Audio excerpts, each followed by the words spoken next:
दोस्तों स्वागत है आपका। दोस्तों इसमें कोई शक नहीं कि आज यूरोप और अफ्रीका में भारत को चीन के विकल्प के रूप में देखा जा रहा है। इससे भी कोई शक नहीं कि भारत आज अपने निर्माण केंद्रों का तेजी से विकास कर रहा है और इसमें भी कोई शक नहीं कि भारत आज की वैश्विक राजनीति और कूटनीति भी चीन से आगे निकल चुका है। लेकिन फिर भी ऐसे कई महत्वपूर्ण क्षेत्र हैं जहां पर आज भी भारत को बड़े बड़े कड़वे सच का सामना करना ही पड़ता है और भारत को इन्हीं कमजोर क्षेत्रों में से एक को लेकर चीन ने भारत को धमकी दी है। और कड़वा सच ये है कि चीन अपनी धमकी पर आगे बढ़ता है तो भारत अभी उसका सामना करने को तैयार नहीं है। दरअसल चीन के अंदर अब ये बात जोर पकड़ने लगी है कि भारत अपने एफडीआई के नियमों में चीन को राहत नहीं देता है तो भारत की निर्यात होने वाली एपीआई यानी कि एक्टिव फार्मास्यूटिकल इंग्रेडिएंट पर रोक लगा देना चाहिए। अगर हम आम भाषा में कहें तो चीन एक हफ्ते में भारत को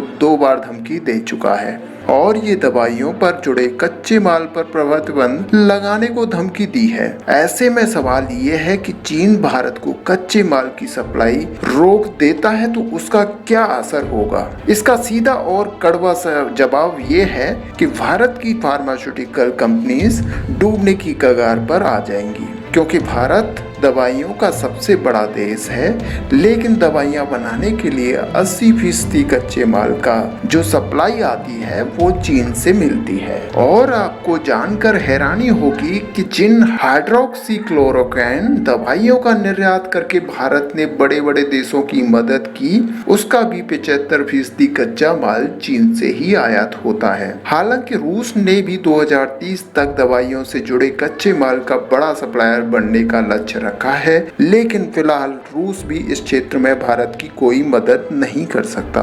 लेकिन अच्छी खबर यह है कि मोदी सरकार ने इसकी बड़ी गंभीरता से लिया है और जरूरी दवाइयों के रॉ मटेरियल और एपीआई में भारत को आत्मनिर्भर बनाने के लिए 1.3 अरब डॉलर के निवेश का प्लान बनाया है। वहीं भारत में सिप्ला ही एकमात्र ऐसी कंपनी है जो कि 100% भारत में ही दवाइयों के रॉ मटेरियल और दवाइयां दोनों ही बनाती है। लेकिन सिप्ला कंपनी अकेला भारत की जरूरतों को पूरा नहीं कर सकता और अगर भारत अमेरिका और यूरोपीय देशों से दवाइयों के कच्चे माल का आयात करता है तो यह भारत को बहुत महंगा पड़ेगा और इससे भारत के अंदर दवाइयों की कीमत 3 से 4 गुना तक बढ़ जाएगी। ऐसे में भारत के लिए इस समस्या से निपटना बहुत ही बड़ी चुनौती है। देखना ये होगा कि भारत कब तक अपने आप को आत्मनिर्भर बना पाता है।